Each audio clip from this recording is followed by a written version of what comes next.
नमस्कार, आप सभी का स्वागत है राष्ट्रीय जगत विजन न्यूज पर। मैं हूं आपके साथ रागनी वर्मन। 6 अप्रैल को असम विधानसभा चुनाव के मद्देनजर कांग्रेस पार्टी के राष्ट्रीय अध्यक्ष मल्लिकार्जुन खड़गे ने रैली में बीजेपी और आरएसएस पर जमकर हमला बोला।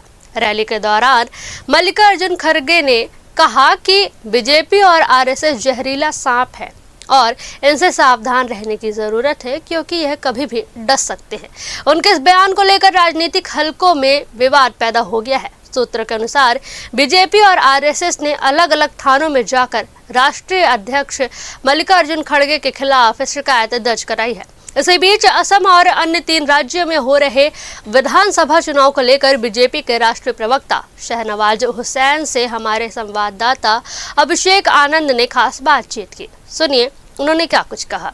हमारे साथ खास बातचीत करने के लिए बीजेपी के राष्ट्रीय प्रवक्ता शाहनवाज हुसैन ने सर, असम चुनाव के वक्त में उससे पहले ही एक रैली हुई थी कांग्रेस पार्टी की, जिसमें मल्लिकार्जुन खड़गे ने बीजेपी और आरएसएस पे कई सारे आरोप लगाए हैं। उन्होंने जहरीला सांप बता दिया है। किस तरीके से आप देखिए, मल्लिकार्जुन खड़गे भाषा की मर्यादा तोड़ रहे हैं।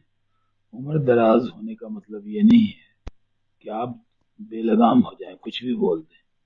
उन्होंने कहा कि अगर नमाज पढ़ो और सांप गुजरे तो पहले उसको मारो। इस तरह बीजेपी आरएसएस के लोगों को मारो, वो हिंसा के लिए उकसा रहे हैं। इस बयान के लिए उन पर मुकदमा दर्ज होना चाहिए।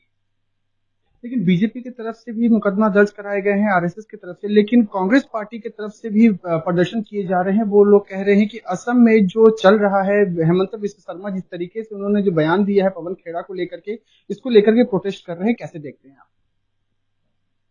नहीं, हेमंत बिस्व शर्मा पर जिस तरह का इल्जाम लगाया पवन खेड़ा ने, वो बहुत दुर्भाग्यपूर्ण है। इस तरह की भाषा बोलने की इजाजत नहीं दी जा सकती। सर, असम चुनाव सुबह 7 बजे से वोटिंग चल रहा है। बीजेपी कितना पोल हो रहा है भारतीय जनता पार्टी के पक्ष में। हम लोग भारी बहुमत से जीत रहे हैं। बहुत शुक्रिया बात करने के लिए। तो ये थे हमारे साथ बीजेपी के राष्ट्रीय प्रवक्ता शाहनवाज हुसैन। वीडियो जर्नलिस्ट राहुल के साथ अभिषेक आनंद, राष्ट्रीय जगत विजन न्यूज, दिल्ली। फिलहाल इस खबर में बस इतना ही। राजनीतिक अपडेट्स के लिए जुड़े रहिए राष्ट्रीय जगत विजन न्यूज के साथ। नमस्कार।